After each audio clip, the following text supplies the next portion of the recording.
জুলাই আন্দোলনের আলোচিত শহীদ ইয়ামিনের মামলার প্রতিবেদন পাল্টালো পুলিশ, উল্টো তাকেই বানানো হলো সন্ত্রাসী। চাঁদাবাজির নতুন ঠিকাদার যেন সমন্বয়ক নামধারীরা, মুহূর্তেই পাল্টে ফেলছেন পরিচয়ও। অনিয়ম আর লুটপাটের আখড়া পিরোজপুর জেলা হাসপাতাল, সম্প্রতি দুদকের অভিযানে বেরিয়ে এসেছে ভয়ঙ্কর জালিয়াতির প্রমাণও। বাংলা ভিশনের নিয়মিত আয়োজন ক্রাইম অ্যান্ড করাপশনের আরও একটি পর্ব নিয়ে আপনাদের সামনে হাজির হয়েছে আমি সুজন মাহমুদ।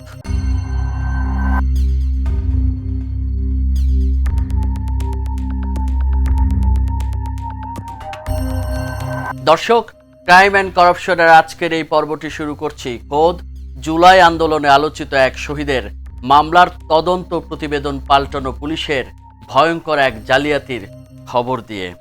শস্যের মধ্যে ভূতি যেন তাড়ানোই যাচ্ছে না। বৈষম্য বিরোধী ছাত্র আন্দোলনে সাভার এলাকায় শহীদ হন military institute of science and টেকনোলজির শিক্ষার্থী ইয়ামিন।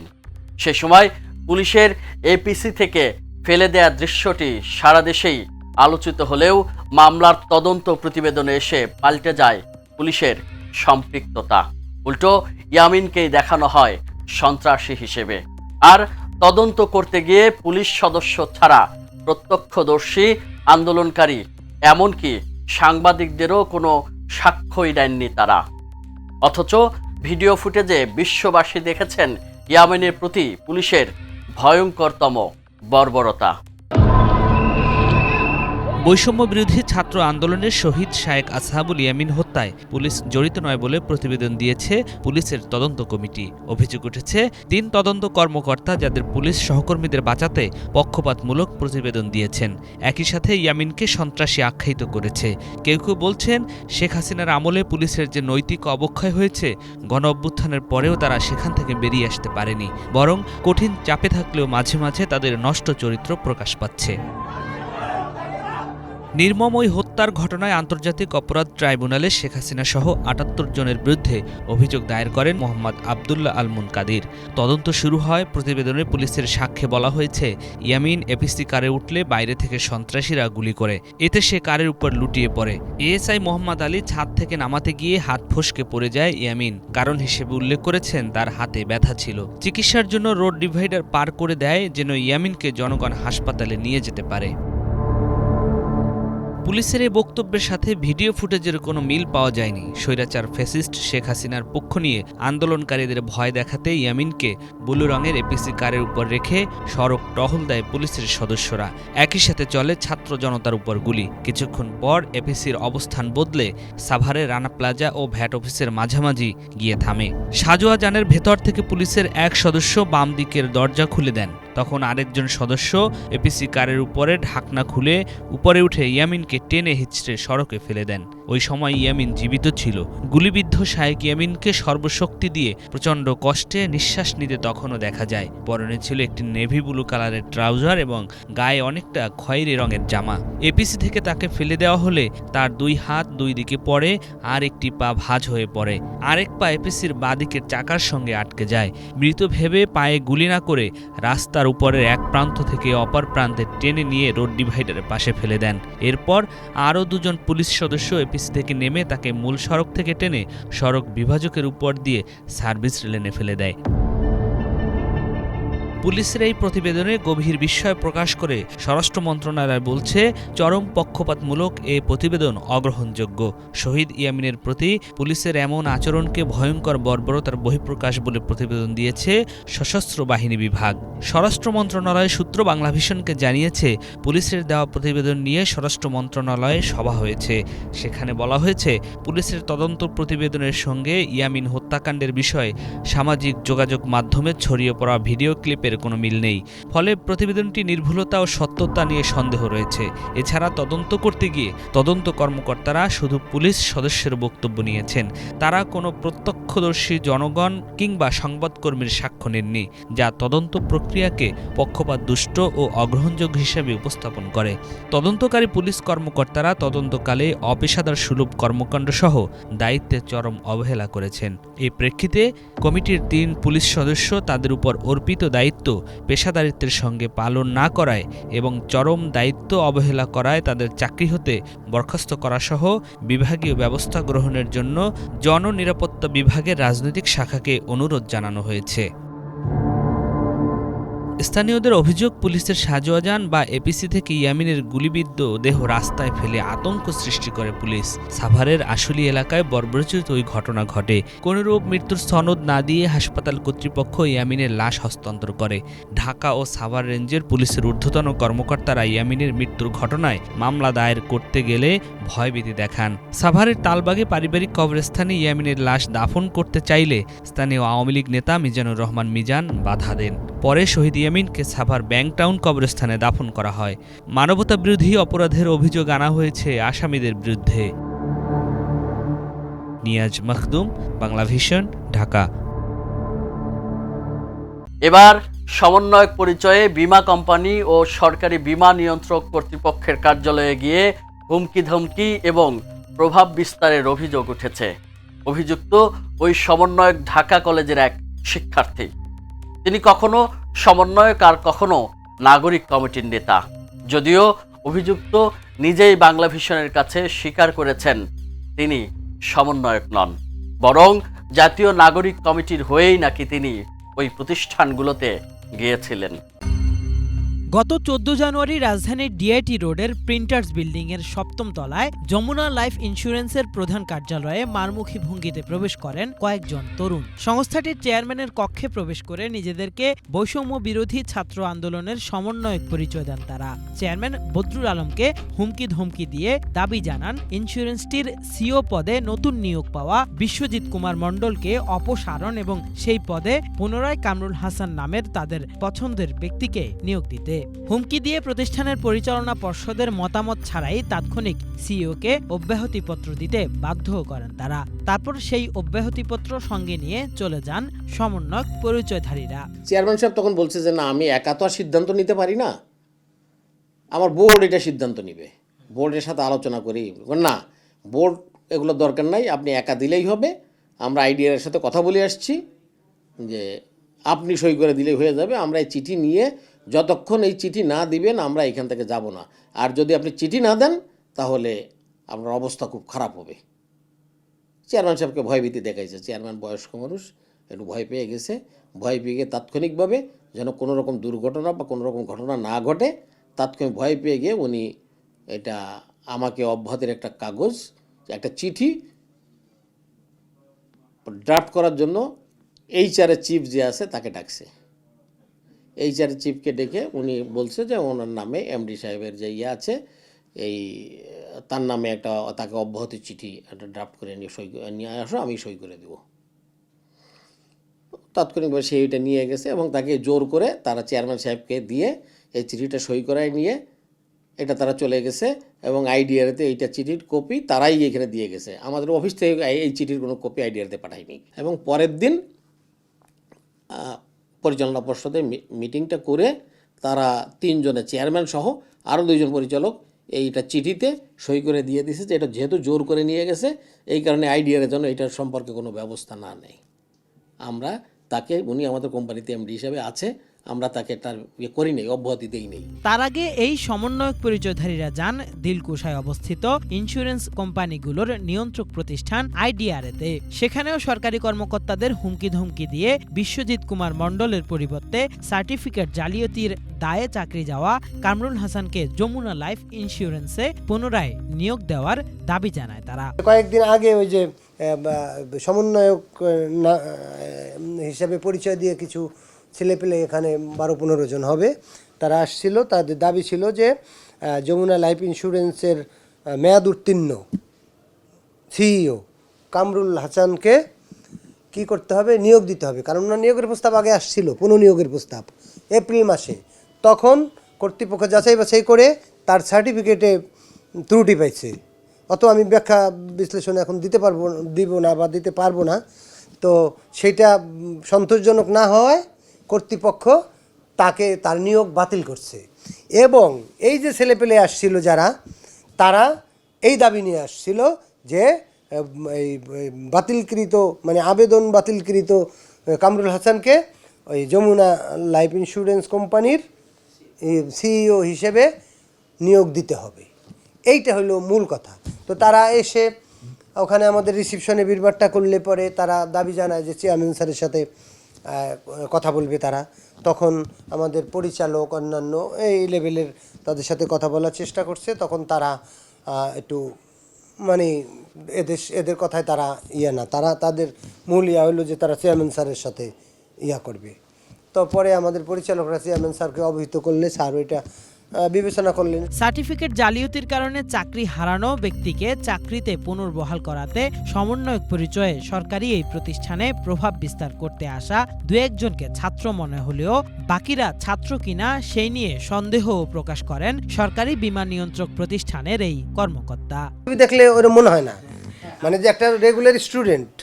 আমি তো ওই আশেপাশে দেখছি বা বেড়ে যাওয়ার সময় একজন লিফটে ধরছিলাম, কালা বিড়ি খাওয়া ঠোঁট একের পিছিয়ে এরকম, ওর বাবা নিউ মার্কেটে তরকারি বেছে নাকি যেন তাই করলো।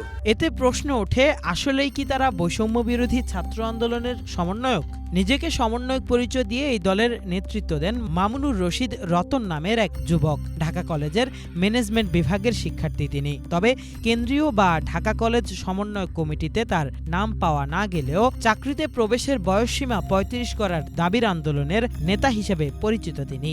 যদিও আগে সমন্বয়ক ছিলেন কিন্তু এখন নেই জানিয়ে তিনি বাংলাভিশনকে বলেছেন বর্তমানে জাতীয় নাগরিক কমিটির নিউ মার্কেট থানা কমিটিতে রয়েছেন তিনি। জাতীয় নাগরিক কমিটির দায়িত্বের অংশ হিসেবে এসব প্রতিষ্ঠানে গিয়েছেন বলেও দাবি করেন মামুন। আমার থেকে জাতীয় নাগরিক কমিটি থেকে সেন্ট্রাল থেকে আরডিআর এ ফোন দেওয়া ওই এই বিষয়গুলো নিয়ে। আমরা তো সাংগঠনিক বিষয় ছাড়া যাই না। ওকে, নাগরিক কমিটির অ্যাসাইনমেন্টে গিয়েছেন আপনি? হ্যাঁ, অবশ্যই। প্রতিবেদককে মোবাইল ফোনে হুমকিও দেন এই তরুণ। আপনি সাংবাদিক কিনা, আপনি ওনার ছাপাই করতেছেন একজন দুর্নীতিবাজের বিরুদ্ধে। হ্যাঁ, আপনার যে হোমল্যান্ড ইন্স্যুরেন্স কোটি কোটি টাকার দুর্নীতি আছে, ইসলাম বিদেশি কাজ করতেছে, এগুলো তো আপনার চোখে পড়ে না। আপনার বিষয়ে তো আপনার সাথে আমার বোঝাপড়া আছে, আমরা টিম নিয়ে আসবো। এই বিষয়ে জানতে জাতীয় নাগরিক কমিটির সঙ্গে বারবার যোগাযোগের চেষ্টা করলেও কেউ কথা বলেননি। যাচাই বাছাই করে মন্তব্য করবেন জানিয়ে 2 সপ্তাহে আর ফোন কলই রিসিভ করেননি জাতীয় নাগরিক কমিটির মুখপাত্র সামান্তা শারমিন। এই বিষয়টা আমাকে একটু আমি জানার জন্য ফোন দিচ্ছি কয়েকজনকে, আমি এখনো আমাকে রিপোর্টটা দেয় নাই, জেনে আমি আপনাকে কল দিতে পারবো। কেফায়েত শাকিল, বাংলাভিশন, ঢাকা। শেষ করব পিরোজপুরের এক হাসপাতালের লুটপাট আর অনিয়মের খবর দিয়ে। বলা হয় বাঁচার জন্য চিকিৎসা, আর সেই চিকিৎসা সেবাতেও চলছে লুটপাট। অনিয়ম ও দুর্নীতির বেড়াজালে ঘিরে আছে পিরোজপুর জেলা হাসপাতাল। কয়েকটি উপজেলার রোগীরা এই হাসপাতালে চিকিৎসা নিতে আসেন, আর সেই সুযোগে তছরূপ হয়েছে কয়েক কোটি টাকা। দুদকের অভিযানে তার প্রমাণও মিলেছে। অনিয়ম ও দুর্নীতির বেড়াজালে ঘিরে আছে পিরোজপুর জেলা হাসপাতাল। ভৌগোলিক কারণে ও যোগাযোগ ব্যবস্থার সুবিধা থাকায় পার্শ্ববর্তী নাজিরপুর, ইন্দুরকানী সহ কয়েকটি উপজেলার রোগীসহ পিরোজপুর জেলার রোগীরা এই হাসপাতালে চিকিৎসা নিতে আসেন। এতে হাসপাতালটিতে প্রতিদিন প্রায় 1000 রোগীর চাপ থাকে। এরকম পরিস্থিতিতে রোগী সেবার নামে বাণিজ্য, দালাল নির্ভরতা, রোগীর সঙ্গে নার্সদের দুর্ব্যবহার, কতিপয় চিকিৎসকের ইচ্ছামতো হাসপাতালে আসা ও চলে যাওয়া নিত্য নৈমিত্তিক হয়ে দাঁড়িয়েছে। ওষুধের স্লিপ পেয়েও পরিমাণমতো ওষুধ না পেয়ে রোগীর ফেরত যাওয়ার ঘটনাও ঘটছে অহরহ। দুদক সূত্রে জানা যায়, আবাসিক মেডিকেল অফিসার নিজামুদ্দিনের বিরুদ্ধে অবৈধ লেনদেনের মাধ্যমে অস্থায়ী নিয়োগ জালিয়াতি, আউটসোর্সিং নিয়োগ জালিয়াতি, সরকারি অর্থ আত্মসাতের অভিযোগ রয়েছে। এসব অভিযোগের ভিত্তিতে দুর্নীতি দমন কমিশন ও পিরোজপুর সমন্বিত জেলা কার্যালয়ের সহকারী পরিচালক মোহাম্মদ জাকির হোসেন একটি টিম নিয়ে অভিযান পরিচালনা করেন। দুর্নীতি দমন কমিশন সূত্রে জানা যায়, পরিচয় গোপন করে জেলা হাসপাতালে তাদের চলমান অভিযান পরিচালনা করে দুদক। এই সময় 2 জন দালালকে সরকারি কাজে বাধা প্রদান করা অভিযোগে আটক করেন তারা। পরে দুদকের 5 সদস্যের একটি দল হাসপাতালের রান্নাঘর, বিভিন্ন বিভাগ, ঔষধের স্টোর রুমে অভিযান পরিচালনা করে। এই সময় খাবারের পরিমাণ ও ঔষধ মজুদে গরমিল পায় দুদক। অভিযানে দেখা যায়, হাসপাতালে ঔষধ ও অন্যান্য মালামাল সরবরাহকারী ঠিকাদারি প্রতিষ্ঠান সাউথ বাংলা কর্পোরেশন ঔষধ, সার্জিক্যাল যন্ত্রপাতি, গজ ব্যান্ডেজ, কেমিক্যাল, আসবাবপত্র ও অন্যান্য যন্ত্রপাতি সরবরাহের কথা থাকলেও সেটি না করে 1,76,21,617 টাকার একটি চেক হাসপাতাল কর্তৃপক্ষকে প্রদান করলে হাসপাতালের নথিপত্রে ঔষধের সঠিক সরবরাহ দেখানো হয়। রোগীর স্বজনদের অভিযোগ তারা সঠিক সেবা পাচ্ছেন না, তাদের টেস্টের জন্য হাসপাতালের বাইরে যেতে হয়। ড্রেসিং করে না, করে না, এটা সহজে ভয়তে যে খারাপ ব্যবহার করবে এই জন্য যাই রে। এইদিকে হুজুর মতো আছে, আমি ইচ্ছে মতো করবো নাকি, ও তারা মোবাইল টেপে মোবাইল দেখে, আমি ইচ্ছে মতো করবো নাকি। চিকিৎসা তো ডাক্তারে আসলে ওই এক ডাক্তার এরকম পিছনে আধবান দেয়া, তার আধবান দিয়ে দেখিয়ে গেছে আর ইনসের যে কইছে ঔষধ পাল্টাই দেন, সেই ঔষধটা পাল্টাই দিলে। এখন আমি যে বলছি কি যে আপনার ডাক্তারের পিছনে হাত বাঁধতে দেখলে কিন্তু একটু ওই যদি একটা কাটা থাকে উল্টেই দেখবে না কেমন কাটছে, হ্যাঁ দেখলে না। আর আমি কইলেন ঔষধটা পাল্টাই দিতে, যে ঔষধটা পাল্টাই অমনি হে দিলে দেখলে কি আর হলে কি, এ ডাক্তারের নাম কি? হ্যাঁ আমি এত বড় ডাক্তারের নাম দিয়ে গেছেন। খাইতে এলে তো খাইতে মানে না পারিনি, তুই দি এখন কি করা যাবে? ওরা কইতেছে জন্ম থেকে এই বেলুন, আমি কই না আমার ছেলে মেট্রিক টেস্ট পরীক্ষাও দিচ্ছে, জ্বর হয়ে বেলুন অসুস্থ হয়েছে, কইতে না জন্ম থেকে হচ্ছে এই বেল। আমি আমার ছেলে আপনার কি করেন, এক সিস্টার আছে এই জায়গা, ওনার দ্বারা গেলে স্যাংশন করি ওঠে। এরপর কালকে আপনার এই জায়গায় হচ্ছে যে লোক আইছে, কালকে টেস্ট দিচ্ছে হসপিটালকে 2টা, কালকে 3 হচ্ছে ভালো মানে খেয়াল নিতে আছে না। আমাকে যেটা স্লিপে যেটা আমরা অফিস থেকে এই যে ইঞ্জিন দিয়ে আনি ওই ঔষধটা দিই, ওর বাদ বাকি যদি ঔষধ কোনো দেন ক্যালসিয়াম নাই, ওইটা ক্যালসিয়াম লিখকে দিচ্ছে, কিন্তু ওই ক্যালসিয়াম তো আমি দিতে পারবো না। ডাক্তার আমি স্লিপ দিয়ে দিই, আমি প্রত্যেক ডাক্তারের রুমে আমি যেই জায়গায় যে ঔষধ সাপ্লাই হয় একটা আমি দিয়ে দিই লিস্ট। এসব বিষয়ে আবাসিক মেডিকেল অফিসার নিজামুদ্দিনের কাছে জানতে চাইলে তিনি অনেকগুলো অভিযোগই অসত্য বলে জানান। হাসপাতালে রোগীরা সরকারি সাপ্লাইয়ের সমস্ত ওষুধ পাচ্ছে, বহির্বিভাগে, জরুরি বিভাগে এবং অন্তঃবিভাগে আমাদের সরকারি যে সমস্ত সরবরাহ আছে সেই ওষুধগুলো আমরা প্রতিদিন দিয়ে থাকি। আর দালাল হাসপাতালে আসলে দালালের জন্য আমরা আইনশৃঙ্খলা বাহিনীর কাছে আমরা তাদের তথ্য দিয়েছি যে দালালের দৌরত্ব আছে। এরা যখনই আমরা নিচে আমরা যখন ইন্সপেকশনে যাই তখন এরা সরে যায়, আমরা যখন আবার অন্য কাজে যাই এরা আবার এসে জুড়ে বসে। তো আইনশৃঙ্খলা বাহিনীর সদস্যরা আছে, তারা এই জিনিসে দেখাশোনা করেন এবং আমরা এগুলো তদারকি করি। খাবার আমরা প্রতিদিন যে খাবার সরবরাহ করে থাকে আমাদের ঠিকাদার, আমরা সেই খাবারটা দেখে শুনে বুঝে ওজন দিয়ে নিই এবং আমাদের যেভাবে নেওয়া উচিত আমরা সেই নির্দেশ মোতাবেক সেটা আমরা বুঝে নিই, সেইভাবেই আমরা খাবারের মান নিম্নমানের না। পিরোজপুরে civil surgeon doctor Mohammad Mizanur Rahman জানান, কমিটিতে যারা ছিলেন তারা মালামালগুলো রিসিভ করেছেন, এই বিষয়ে তারা বিস্তারিত বলতে পারবেন। যারা সার্ভে কমিটি ছিল বা রিসিভিং কমিটি ছিল তারা তৎকালীন মালামালগুলো রিসিভ করেছিল, এই ব্যাপারে তারাই বিস্তারিত বলতে পারবে। আর তারপরে আমি ভালো করে মানে একটা কমিটি করে দেখব যে কোথায় কোথায় গাফিলতি আছে, এটা আমি একটা কমিটি গঠন করে দেখব। সার্বিক বিষয়ে দুর্নীতি দমন কমিশন পিরোজপুর সমন্বিত জেলা কার্যালয়ের সহকারী পরিচালক মোহাম্মদ জাকির হোসেন জানান, পিরোজপুর জেলা হাসপাতালে আমাদের চলমান অভিযানে 2 জন দালালকে আটক করে ভ্রাম্যমাণ আদালতের মাধ্যমে কারাদণ্ডাদেশ দেওয়া হয়েছে। এছাড়া অভিযানে হাসপাতালে নিম্নমানের খাবার ও ঔষধ এবং অন্যান্য যন্ত্রপাতি সরবরাহ করতে 1,76,21,617 টাকার একটি গড়মিল পাওয়া যায়। ঠিকাদার ছিলেন সাউথ বাংলা কর্পোরেশন, তাকে কার্যাদেশ দেওয়া হয়েছে। কার্যাদেশের এগেনস্টে বিপরীতে তিনি সকল পণ্য পরিশোধ করছেন এই ধরনের রেজিস্টার পাওয়া গেছে, কিন্তু আদতে তিনি সকল পণ্য এখানে বা ওষুধ বা সামগ্রী যেটা তাকে কার্যাদেশ দেওয়া হয়েছে তা এখানে সরবরাহ করা হয়নি, কিন্তু কাগজে কলমে আমরা সেটা দেখতে পেয়েছি যে সরবরাহ করা হয়েছে। আর আমরা যে বলছি যে আসলে এখানে সরবরাহ করা হয়নি কি বেসিসে, প্রকৃত অর্থে আমরা যখন সরেজমিনে গেছি স্টোরে, সেখানে আমরা মাল পাইনি। স্টোর কিপার সেটা নিজে মুখে স্বীকার করেছে, আপনারা দেখছেন। এখানে হসপিটালের যে তত্ত্বাবধায়ক ছিলেন, তারপরে এখানে হসপিটালের আমাদের সাথে ছিলেন আরএমও, উনি ছিলেন, আবাসিক মেডিকেল অফিসার উনি ছিলেন, এবং আরও অনেকেই ছিলেন, তারা প্রত্যেকে দেখছেন যে আসলে স্টোরে মাল নেই। তো এখন মালটা গেল কোথায়, এটা আমরা তখন অনুসন্ধানের জন্য যাই। তখন স্টোর কিপার যে আলামিন উনি বলেন যে স্যার মাল ঠিকাদার দিতে পারিনি, তার এগেনস্টে টাকা দিছে। টাকা বলতে কি নগদ ক্যাশ না, চেক দিছে। তো আমি বললাম আচ্ছা চেক দিছে, যেহেতু মাল দিতে পারিনি চেক দিছে আপনাদেরকে, তো চেক 3টা চেক দেখান। তা উনি প্রথমে একটা চেকের কথা স্বীকার করলেন, পরবর্তীতে আমরা মোটামুটি ওনার কাছ থেকে উদ্ধার করছি 3টা চেক। সেই 3টা চেক দেওয়া হয়েছে এবং চেকের অ্যামাউন্ট ছিল 1,76,21,617 টাকা। 3টা মানে আমরা সামেশন করে পেয়েছি। তো এখানে এই 1,76,21,617 টাকার ওষুধ বা অন্যান্য যন্ত্রপাতি প্রতিষ্ঠানকে সরবরাহ করা হয়নি। অথচ কাগজপত্র বা ডকুমেন্টসে আমরা দেখছি যে সরবরাহ করা হয়েছে।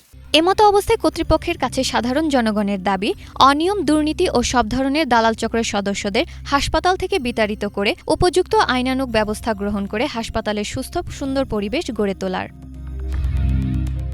Banglavision news desk. দর্শক, এই ছিল আমাদের আজকের আয়োজন। দেখা হবে আগামী পর্বে আরও কিছু অপরাধের খবর নিয়ে। সে পর্যন্ত ভালো থাকুন, সুস্থ থাকুন এবং বাংলাভিশনের সঙ্গেই থাকুন। আল্লাহ হাফেজ।